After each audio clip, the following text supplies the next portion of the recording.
Hi! Today we delve into the mind of Paweł Blaszczak, the composer behind the haunting melodies that have captivated players for years. We visited Paweł's studio, where he shared stories about his work on the original soundtrack of Dying Light and what it feels like to return to this world 10 years later. It was an interesting visit filled with creativity and nostalgia. Hi, I'm Paweł Blaszczak, the composer of the original soundtrack of Dying Light and Dying Light the Following. Making the soundtrack of Dying Light took a lot of time and effort. Paweł worked on it for years, just like the team developing the game. His goal wasn't just to write music, but to create a sound that felt like a natural part of the game's post-apocalyptic world. He wanted the music to feel fresh and exciting, while also showing what it's like to survive in a quarantine city.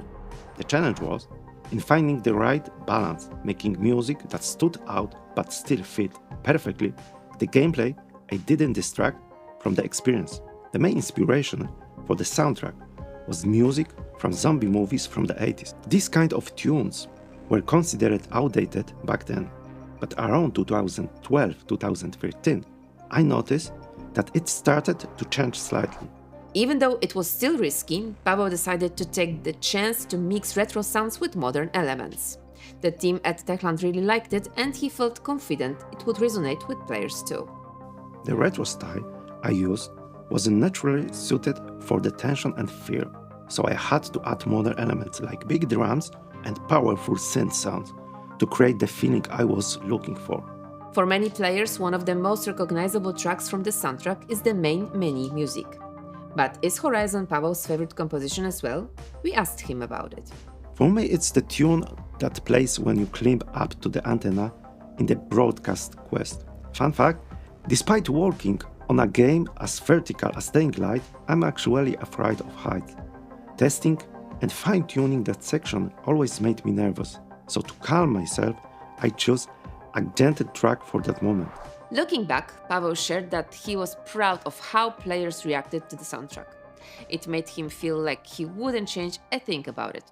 This turned out to be a wise decision, as we still receive many positive comments from players even today, 10 years later, when he returns to the Dying Light franchise to create a new track for the 10th anniversary. I was very happy when Techland reached out to me to create a new track for the 10th anniversary of Dying Light. Returning to the game after a decade felt very nostalgic, but at the same time challenging. Paweł shared that his main inspiration for the new track came from the Dying Light menu piece, Horizon.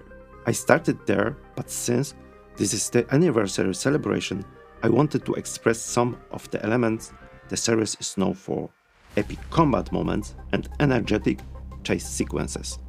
I didn't want to introduce completely new motifs. I blended modern elements with a greater, more intense sound to elevate the experience.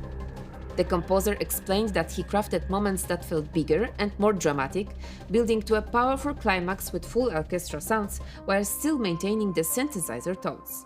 He also incorporated a bit of a guitar to add more energy and sharper feel.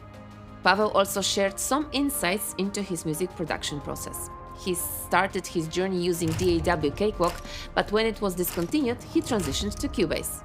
His process blends hardware and software synthesizers. For hardware, he relies on the Electron Analog 4 for dynamic note sequences, the Arturia Microbrute for raw and edgy sounds, the Virus TI for deep bass and atmospheric pads, and the Octatrack to craft unique rhythms and experimental textures. The anniversary composition is just the beginning, as we plan to remaster the original tracks to give them more depth and make them sound even better on modern audio systems.